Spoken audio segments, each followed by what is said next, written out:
할렐루야. 풍성하신 하나님의 은혜가 오늘 예배드리는 여러분의 마음 하나하나 한 분 한 분마다 넘치기를 주의 이름으로 축원합니다. 지난 주간에 우리 목회자들 기도 모임이 있었습니다. 우리 한 달에 한 번씩 모이는 연합감리교회 목사님들 모임이 있는데, 거기 가서 한 분씩 돌아가면서 자기의 개인적인 기도와 또 소원을 같이 얘기하고 합심하여 같이 기도하는 시간을 갖습니다. 목사님들 중에서 요즘에 기도하고 있는 기도 제목 중에 가장 중요한 단어들을 몇 가지를 얘기하는데, 제가 많이 공감을 했고 저도 그러고 싶은 단어가 있었습니다. 바로 그것은 하나님의 임재라고 하는 것이었습니다. 하나님의 임재, 하나님께서 내려오셔서 우리와 함께 계시다고 하는 것, 그 얘기를 제가 들으면서 맞아, 우리 예배가 그래야 되고 우리의 삶에 하나님의 은총이 그래야 하고, 그렇죠? 임재를 한번 곰곰이 생각해 봤더니 하나님의 임재는 말만 다를 뿐이지 우리 모든 신앙의 그 표현들을 다 대표하고 담고 있는 듯한 단어입니다. 하나님이 우리와 함께 계시다, 임마누엘 하나님, 하나님의 임재, 하나님이 우리와 함께 계심으로 우리의 왕이 되신다. 전능하신 하나님이 우리의 함께 계심으로 우리를 지키신다. 전능하신 하나님이 우리와 함께 하심으로 우리가 새 힘을 얻을 수 있습니다. 전능하신 하나님이 우리 가운데 임하심으로 하나님의 치료의 능력이 우리와 함께 하십니다. 이 모든 것들이 바로 하나님의 임재라는 단어에 다 녹아 있었던 것을 다시 한번 보게 되었습니다. 우리 목사님들의 기도 제목만이 아니라 저의 기도, 그리고 여러분의 기도도 하나님의 임재를 구하는 귀한 시간 되기를 간절히 바랍니다. 매 주일이면 교인들은 어김없이 교회로 나옵니다. 그 교인들이 교회에 나와서 해야 할 일은 무엇일까요? 당연히 예배입니다. 예배는 무엇입니까? 하나님께 경배 드리는 것입니다. 그 경배는 바로 하나님이 받으시는 것입니다. 그래서 예배는 드리는 우리와 예배를 받으시는 하나님만이 존재하는 관계인 것입니다. 교회의 상태나 환경이나 이런 모든 것들은 모두가 다 하나님을 만나게 하는 보조에 불과한 것이죠. 가장 중요한 건 바로 하나님과 나의 만남, 그리고 하나님께서 지금 이곳에 거하셔서 여러분 한 사람을 다시 한번 붙잡고 있다는 사실을 확실히 믿고 돌아가는 것입니다. 예배를 통하여 살아계신 하나님을 경험하는 것, 그런 의미에서 교회는 하나님의 임재의 장소입니다. 교회가 그리스도의 몸이고 그리스도가 교회의 머리라고 한다면 교회는 분명히 하나님의 임재가 있는 장소인 것입니다. 매 주일마다 드리는 우리가 주일 예배라고 하는 이 예배 속에 마음을 준비하고 하나님께 다가가는 마음으로 한 걸음 한 걸음 다가갈 때마다 전능하신 하나님을 다시 한번 만나며 새 힘을 얻는 이 예배가 되길 주의 이름으로 축원합니다. 여러분은 누구를 만날 때 제일 기쁘십니까? 여러분은 어디를 갈 때 제일 마음이 두근거리십니까? 성도에게 가장 귀하고 소중한, 그리고 기대해야 할 바로 시간은 바로 하나님 만난 때인 줄 믿습니다. 데이트할 그녀를 만날 사내가 떨리는 모습으로, 혹은 명절 때 손주를 위해서 직접 용돈을 벌어서, 그래서 그 용돈을 세면서 그 손주를 맞이하는 할아버지 할머니의 그 마음, 혹은 여성들 같은 경우에는 쇼핑 가기 전에 그 두근거림과 설레임, 아니면 사업하는 사람들은 큰 계약을 앞두고 그리고 볼펜을 만지작 할 때 그 두려움과 설렘, 바로 그것이 예배드리는 자의 마음이 되어야 되지 않을까. 오늘 여러분과 함께 이 시편에 있는 말씀을 통해서 되새겨보고자 하는 것입니다. 사정과 모양은 달라도 가슴 깊은 이 벅찬 가슴을 하나님 만나기 원하여 두근거리는 마음으로 하나님께 나오는 성도, 하나님 얼마나 기뻐하시겠어요. 성경의 그 감격과 기쁨의 만남을 위해 쓴 성경을 여러분에게 소개하며 매 주일마다 그리고 여러분이 드려지는 예배가 이러한 모습 속에서 드려지기를 원합니다.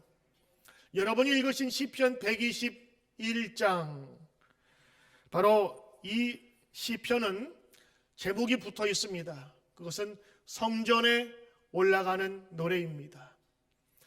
이 제목은 시편 몇 장에만 붙어 있어요. 120장부터 134장까지 총 15개의 시편이 그 제목으로 붙어 있습니다. 그 수많은 말씀과 시 가운데서 제목이 성전에 올라가는 노래로 딱 모아 놓았어요. 제가 이번 주간에 이 시편 120장부터 134장까지 계속해서 묵상하는 가운데 하나님께서 이런 마음을 주시더라고요. 성전에 올라가는 노래는 누가 불러야 할까? 성전에 올라가는 사람이 당연히 불러야겠지요.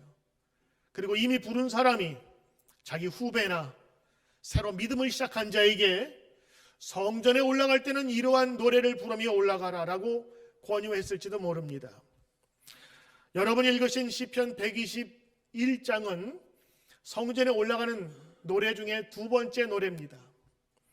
제가 예전에 우리 교회학교 선생님한테 이런 노래를 찬양으로 배웠어요.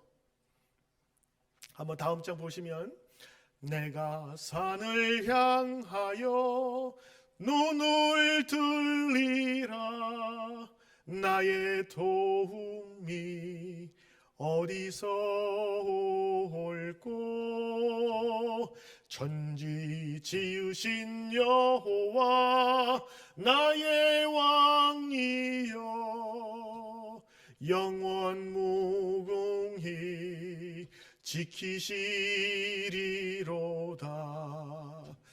율동과 같이 하면 깜찍할 텐데 지금 하긴 좀 그렇고, 오늘 이 찬송은 늘 어린이들이 찬양하면서 이 시편 121장을 그냥 마음속에 머릿속에 저장해 놨어요. 영원 무궁히 지키시리로다. 시편 121장은 하나님 만나러 가는, 그리고 성전에 올라가는 사람이 불러야 할, 그리고 부르는 찬송입니다. 그 부르는 찬양 가운데 하나님이 늘 임하도록 기도했던 것, 성전에 올라가는 노래입니다. 성전에 올라가는 노래, 바로 예배 드리러 간, 제사 드리러 가는 사람이 그 깊은 골짜기를 지나서 예루살렘 그 성전에 올라갈 때 부르던 노래입니다. 그 길은 험하고 멀었습니다. 여러분처럼 차 타고 20-30분 올 수 있는 그런 거리가 아니었습니다.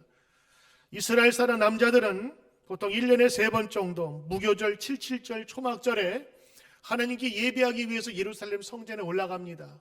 그러면 각처에 흩어진 사람들이 여리고를 지나서 예루살렘으로 올라가는데, 골짜기에서 산으로 올라가듯 오랜 동안 올라가야 하지요. 예루살렘이 해발 790m, 그리고 여리고는 해저 350m니까 그 길을 지나는 그 모든 순례객들은 거의 1km 이상 되는 그 산길을 올라가야만 합니다. 여러분이 한번 가보셨을 만한 서울 남산이 270m밖에 안 돼요. 거기를 회원동에서부터 걸어 올라가면 한 2시간 반, 3시간 걸립니다. 그러니 한 1000m 되는 그 높이를 오르려면 한 6시간에서 8시간, 짐을 지고 있던 쉬엄쉬엄만 가면 그 시간을 하나씩 올라가야 될 것입니다. 아마 이른 아침에 출발해 오후에 도착할지도 모르겠어요.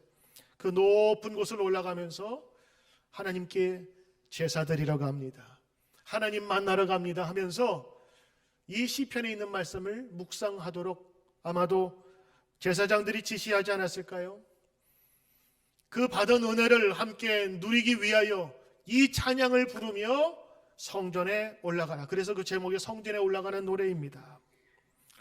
어떤 사람들은 이 성전에 올라가는 노래가 무엇이냐라는 제목을 가지고, 첫째는 예루살렘으로 올라가면서 이 순례자들이 시편을 불렀다. 두 번째는 바벨론 포로 생활을 하던 사람이 해방을 맞이하면서 이 찬양을 불렀다. 또 세 번째는 15계단 성전 뜰 안에 있는 여인의 뜰에서 제사장의 뜰까지 이 15계단을 오르면서 하나씩 불렀을 것이다 하는데 가장 동의할 수 있는 것은 바로 첫 번째입니다. 예루살렘 성전에 하나님 만나러 제사로 가는 중에 불렀던 찬양이 바로 이 15편의 시입니다. 120편부터 134편에 계속적으로 제목이 성전에 올라가는 노래로 되어 있지만 여러분 한번 성경 오늘 가서 한번 찾아보시고 쭉 읽어보시길 바랍니다. 그 내용은 하나님이 지켜주신 은혜에 대한 감사, 그리고 눈을 들어서 우리의 마음을 하나님께 향한다고 하는 내 신앙 고백, 환난 중에서 부르셨더니 하나님 들으셨습니다 하고 있는 자신의 간증들, 그리고 지금 여호와의 성전에 있는 것이 꿈과 같습니다라고 하는 자신의 이 예배 드릴 수 있는 모든 환경에 대한 감사, 그리고 어제의 고난과 내일의 승리를 찬양하는 시편, 그리고 내가 깊은 데서 부르짖었을 때 하나님께서 들으셨다고 하는 이 내용들을 성전에 올라가면서 부르는 것입니다. 저는 오늘 여러분과 함께 이 시편, 특별히 121장을 함께 묵상하면서 우리를 지키시고 인도하신 하나님의 은혜에 감사하자라고 하는 그 마음과 또 하나 성전에 올라가면서 이분들이 부르면서 찬양했던 하나님을, 그리고 만나야 될 그 하나님을 위해서 그 오랜 시간 감사와 찬양으로 준비되어진 그 예배를 우리가 함께 준비하자는 마음으로 오늘 말씀을 준비했습니다. 여러분이 오늘 보신 시편 121편에 있는 말씀, 내가 산을 향하여 눈을 들리라 나의 도움이 어디서 올꼬 천지를 지으신 여호와에게서로다. 오늘 이 찬양은 예배드리는 우리 모두가 예배 전이나 예배 때나 함께 묵상해야 될, 그리고 확신을 가져야 될 말씀인 줄로 믿습니다. 예배 중에 가장 중요한 것은 예배의 형식이 아니라 그 속에서 하나님을 어떻게 만나냐는 겁니다. 각 교회마다 여러 번 다니시면 예배의 형식은 좀 달라요. 그러나 가장 중요한 게 무엇이지요? 그 속에서 하나님의 말씀을 듣고 찬양을 하며 그 속에서 하나님 만나길 소원하는 그 간절함이 그곳에 담겨져 있음을 보게 됩니다. 성경에서도 모든 하나님의 사람들은 하나님을 만남으로 시작되었고 그 만남이 곧 꾸준한 제사와 예배로 이어졌습니다. 모세는 광야에서 떨기나무 가운데 하나님을 만났어요.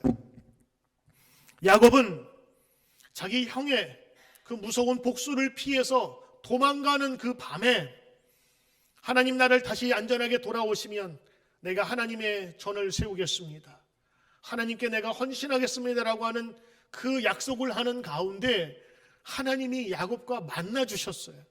만난 겁니다. 그 만남을 통해서 하나님이 여기 계셨군요 라는 고백을 하게 되는데 그 하나님에 대한 고백이 베델의 하나님입니다. 자기 주인집에서 어쩔 수 없는 형편에서 쫓겨나 광야에서 내동댕이 치듯이 버림받은 하갈과 이스마엘은 그 광야에서 먹을 것이 없어서 죽어가는 아들을 부여안고 하나님 살려달라고 하는 그 음성과 기도 속에 하나님이 먹을 것과 그들의 마실 것을 공급해 주심으로 살게 하셨죠. 그때의 하갈이 이렇게 고백을 합니다. 전능하신 하나님이 나 같은 것도 지켜보시고 보호하고 계셨군요. 그래서 그때 처음으로 하나님의 별명이 생깁니다. 자기를 보호하신 하나님에 대한 고백이 거기에서부터 나오는 것이지요. 삶의 현장에서 때로는 극한 상황, 환난과 고난 속에서 하나님을 만난 이야기가 성경의 이야기고, 그리고 그 하나님을 계속해서 찬양하는 것이 바로 때로는 시편이며 제사이기도 한 것입니다. 요즘 시대에 가장 필요한 것이 뭐냐? 바로 예배의 회복이고 예배를 통한 하나님의 만남의 회복입니다.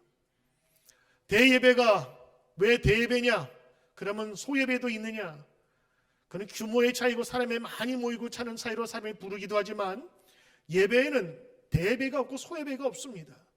그 모든 예배 속에서 하나님을 만난다면 그것이 큰 예배고 하나님 없이 드린다면 그건 예배도 아니겠지요. 저는 오늘 기대합니다. 주일날 온 성도들이 예배 드릴 때마다 전능하신 하나님이 어떤 모양과 방법으로라도 여러분에게 함께 임하시기를 주의 이름으로 축원합니다. 성전에 올라가는 이 두 번째 노래는 하나님의 보호하심을 기대하면서 성전에 올라가면서 부른 노래입니다. 1000m가 되는 그 높은 고지를 두벅두벅 오르면서, 그 사람은 짐도 많이 졌을 거예요. 왜냐하면 긴 시간 동안 멀리서부터 예루살렘에 왔으니까 먹을 것과 입을 것을 그 속에 가지고 가야 되기 때문에 큰 보짐 같은 것을 지면서 두벅두벅 올라갈 것입니다. 그때 부르는 찬양, 그리고 불러야 되는 찬양이 바로 오늘 시편 성전에 올라가는 노래. 하나님이 나를 부르셨도다. 하나님이 나를 보호하시도다. 그리고 산에 올라가면서 이런 찬양을 하겠죠. 내가 산을 향하여 눈을 들리라. 그러면서 누구를 보라고요? 나의 도움이 천지를 지으신 여호와께서로다. 이게 지금 그 상황을 알지 못하면 좀 이해하기 쉽지 않은데, 이 예루살렘으로 올라가는 길 중에는요, 중간중간에 이렇게 산 듬성이 있습니다. 그럼 거기 나무가 없어요. 다 광야지대이기 때문에 돌과 그리고 스쳐 지나가는 바람밖에 없습니다. 그러면 한 능선을 올라서 저 예루살렘을 바라보면 저 산중턱에 걸려있는 예루살렘 성전을 바라보는 거예요. 그러면서 그 높은 지대를 바라보면서 나의 도움이 어디서 올까? 그러면서 한 번 쉬고, 그리고 그 제사를 통해서 하나님 만나는 관계를 통해서 그것을 드리기 위해서 또다시 한 걸음 한 걸음 올라가는 것입니다. 저는 생각할 때 그분이 예루살렘 성전에 올라가서 제사 드릴 때 이미 이 찬양을 부르고 충만히 그의 마음속에 하나님 사랑하는 마음이 깃들었다면 이미 예루살렘 성전에 발을 딛는 동시에 아마 울음이 벌컥 터지지 않았을까. 제가 예전에 군대에 있을 때 그 부대 지휘관이 집사님이셨어요. 그래서 부대에 있는 교회에 나오셨는데 훈련을 앞두고 이제 평가가 있습니다. 그 상급 부대에서 지휘관들이나 검열관이 나와서 그 훈련을 잘 마쳐야 자신이 앞으로 진급할 수 있는 좋은 평가 점수를 얻는 거예요. 그런데 이 집사님이 항상 준비를 철저하게 하는 분이시거든요.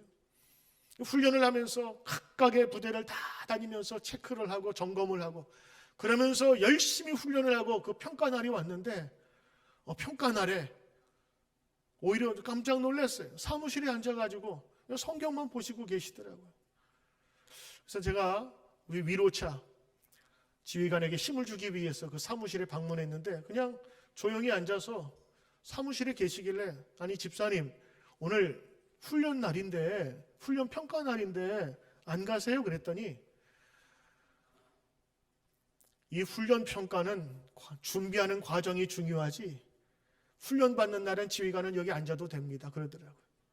지휘관이 괜히 나와가지고 이거 해라 저거 해라 그러면 병사들도 더 헷갈리고 긴장돼서 안 된대요.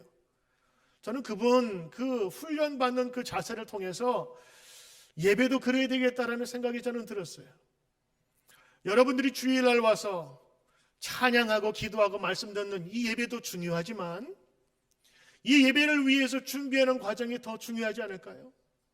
저는 물론 설교를 위해서 준비합니다. 그러면 우리 모든 여러분들은 어떻게 준비하면 좋을까요? 성전에 올라가기에 앞서서 며칠 동안을 그가 순례자의 길을 가면서 불러야 될 찬양이 있습니다. 바로 그것은 하나님이 우리와 함께 하십니다. 내 눈을 들어 하나님을 바라봅니다. 전능하신 하나님이 나의 삶과 나의 모든 것을 지키시고 인도하셨습니다 라고 하는 믿음의 고백을 수없이 되새기면서 성전에 올라갔을 때 그는 이미 은혜를 받지 않을 수 없겠다라는 생각입니다. 제가 예전에만 말씀드렸죠. 저는 주일날 예배 드리러 오기 전에 절대로 우리 부인과 함께 언성 높일 일을 하지 않습니다. 왜냐하면 많은 분들이 주일날 올 때에 싸운대요. 그래가지고 교회 오면 벌써 얼굴을 보면 아는 거예요. 안 싸운 척 안녕하세요 안녕 인사를 하는데 벌써 목사는 알죠. 두 분이 이미 다투셨군요. 교회에서 예배 중에 화해하시려나요? 주일날 오기 전에 우리의 마음과 우리의 생각을 준비해야 됩니다. 노동하시는 그 건설 현장에 가면 아침마다 모여서 안전 모자를 쓰고 조장에 맞추어서 다 구호를 외칩니다. 안전 제일, 안전 최고. 그러면서 늘 주지를 시키죠. 왜 그러느냐? 그렇게 한 날과 그렇게 하지 않은 날은 이 사고의 비율이 달라요. 일을 시작하거나 또 어떤 일에 앞서서 주지를 시키고 마음을 다시 한번 환기시키는 거예요. 전쟁이 났을 때도 마찬가지입니다. 무작정 끌고 나가서 돌진하지 않아요. 군가 부르고 한쪽에서는 군악대가 울리고 그리고 마음을 준비시킨 다음에 전장에 출발하는 거예요. 여러분, 하물며 우리의 모든 일도 그러하거든 예배는 어떠할까요? 예배도 준비하셔야 될 것입니다. 성전에 올라가는 노래는 성전에 예배 드리기 전, 성전에서 제사하기 전 그 수없이 많은 걸음걸음을 노동과 그리고 땀방울 어려운 과정이 아니라 하나님께 더욱더 달려가기 위한 고백의 시간이고 찬양의 시간이 될 때에 성전에서의 예배는 귀한 예배가 될 줄 믿습니다.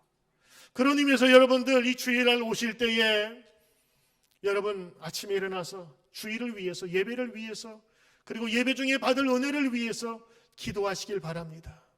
하나님께서 그 기도의 모든 가운데 역사하시고 잘못된 것이라 할지라도 그것을 바라볼 수 있는 눈을 주실 줄 믿습니다.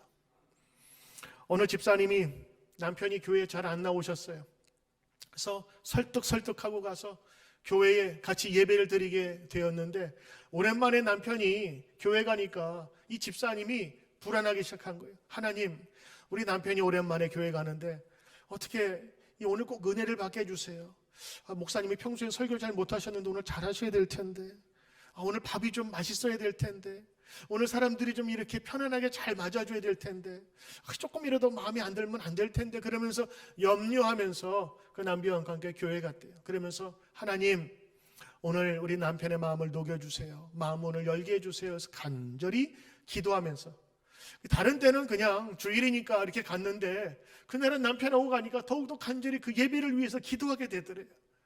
그런데 그날 그 목사님 설교가 창세기 족보가 있는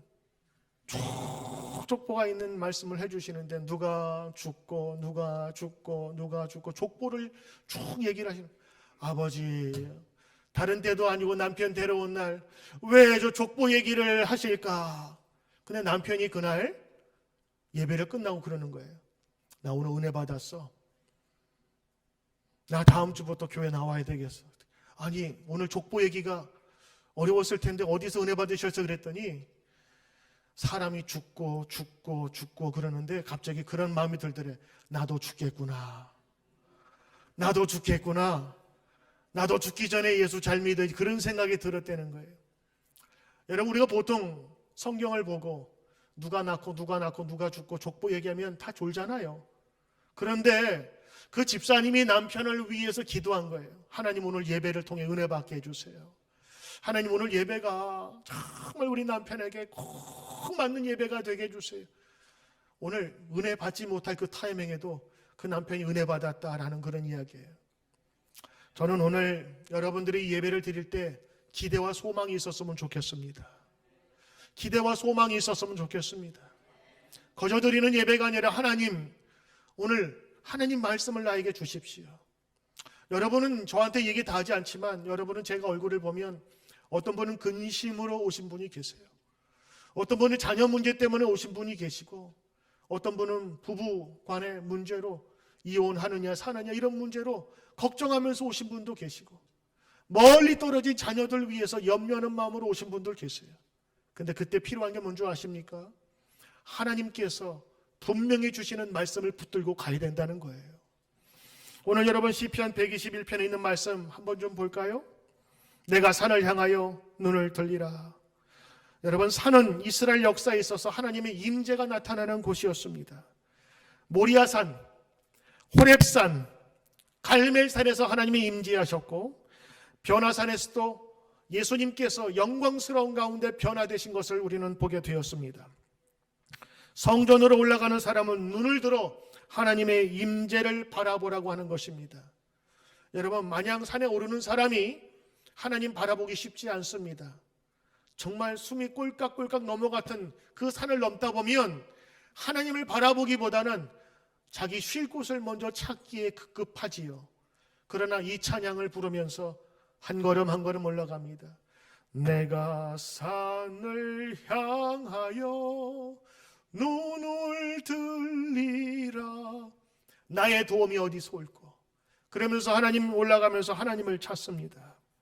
나의 도움이 하나님이신데 그 하나님은 천지를 지으신 나의 하나님. 오늘 어떤 형편으로 오실지 몰라도 오늘 예배를 드리는 여러분들 마음속에 이 찬양이 되새기기를 주의 이름으로 축원합니다. 나의 도움이 천지를 지으신 우리 여호와께로 오게 되는 것을 우리가 고백합니다라는 것입니다. 3절부터 8절까지 보면 하나님께서 어떤 분이심을 알게 되는데 바로 우리를 지키시는 분이시라는 것을 고백을 하고 있습니다. 지키신다는 말이 여러분 성경에 6번 나오는데 오늘 3가지 방식으로 지키십니다. 첫째, 졸지도 않고 주무시지도 않는데요. 사람은 졸 수밖에 없습니다. 피곤하면 자야 됩니다. 그러나 하나님은 눈동자와 같은 모습으로 우리를 지키신다고 하는 것입니다. 이것이 성전에 올라가는 사람의 하나님께 가져야 될 마음이에요. 하나님은 우리를 지키시는 분이십니다. 감사합니다. 지금까지 지키신 하나님, 앞으로도 도우실 줄 믿습니다. 두 번째는 그들만의 특별한 고백입니다. 광야는 나무가 별로 없습니다. 그래서 이 태양빛이 굉장히 강합니다. 사막과 같아요. 그래서 욥기에 보면 그 머리를 데인다 그러죠. 햇볕에 데이기 때문에 이 머리에 하얀 천을 둘러야만 합니다. 성경 보니까 우리의 그늘이 되신다 그랬어요. 그리고 오늘 보니까 낮의 해와 밤의 달도 상치 못한다고 했어요. 낮의 해는 이해가 되지만 밤의 달은 그 무엇이죠? 어둠과 적막과 두려움을 상징합니다. 짐승 울리는 그 외로운 곳에서 하나님이 지키신다고 하는 고백입니다. 그는 예배드리러 올라가는 그 과정에서 이 전능하신 하나님의 인도하심을 되새기며 찬양합니다. 저는 그래서 주일날 교회 오실 때 여러분 찬양 들으면 참 좋을 것 같아요. 찬양 들으면서 마음을 준비하시고 전능하신 하나님, 나를 지키시는 하나님이 나의 하나님이심을 고백합니다. 그러면서 이미 교회에 오면서 워밍업을 시키는 거예요. 세 번째, 주님께서는 우리의 출입을 지키신다. 나가고 들어옴을 지키신다. 캘리포니아에 가면 인앤아웃이라고 하는 햄버거 집이 있습니다. 인앤아웃, 나가도 복을 받고 들어와도 복을 받고. 그 창업주가 예수 믿는 사람이에요. 거기에 요한복음 3장 16절이 원래 가운데 있다가 종교적인 색상 때문에 그 밑에다 집어넣었어요. 하나님께서 나를 지키시고 구원하십니다. 나가도 복을 받고 들어와도 지키시는 하나님의 은혜, 오늘 그 찬양을 하면서 성전에 올라갔던 이 순례자들처럼 믿음의 순례 여정을 짓는 여러분들과 저에게 이러한 믿음의 고백이 예배 전부터 늘 있기를 간절히 바랍니다. 그리고 이 여우는 예배드린 이후에도 계속적으로 이루어져야 합니다. 그 확신이 여러분 가정과 일터에서도 함께 하시길 기도하셔야 되는 것입니다. 제가 부른 여러분 찬송, 내가 산을 향하여 눈을 돌리라, 어렸을 때 부른 찬양 말고 그 찬양을 요즘 여러분들이 잘 아는 찬양으로 정성실이라는 분이 곡을 만들었어요. 하나님은 너를 지키시는 자. 어떻게 보면 하나님의 지키심이 앞서 있어서 이 시편 121편인 걸 잊어버리지만 실제로 중요한 것은 하나님의 지키심과 그리고 내가 눈을 들어 하늘을 바라보았을 때 그 전능하신 하나님에 대한 고백이 바로 이러한 찬양입니다. 여러분 아시는 분은 함께 부르길 원하는데 이 찬양이 시편 121장 여러분의 입술 속에서 늘 떠나지 않는 귀한 찬양 되길 바랍니다. 하나님은 너를 지키시는 자, 너의 우편에 그늘 되시니 나의 낮의 해와 밤의 달도 너를 해치 못하리. 하나님은 너를 지키시는 자, 하나님은 너를 지키시는 자, 너의 환난을 면케 하시니 그가 너를 도우시리라. 너의 출입을 지키시리라. 눈을 들어 산을 보아라. 너의 도움 어디서 오나. 천지 지으신 너를 만드신 여호와께 눈을 들어 산을 보아라. 눈을 들어 산을 보아라. 너의 도움 어디서 오나. 천지 지으신 너를 만드신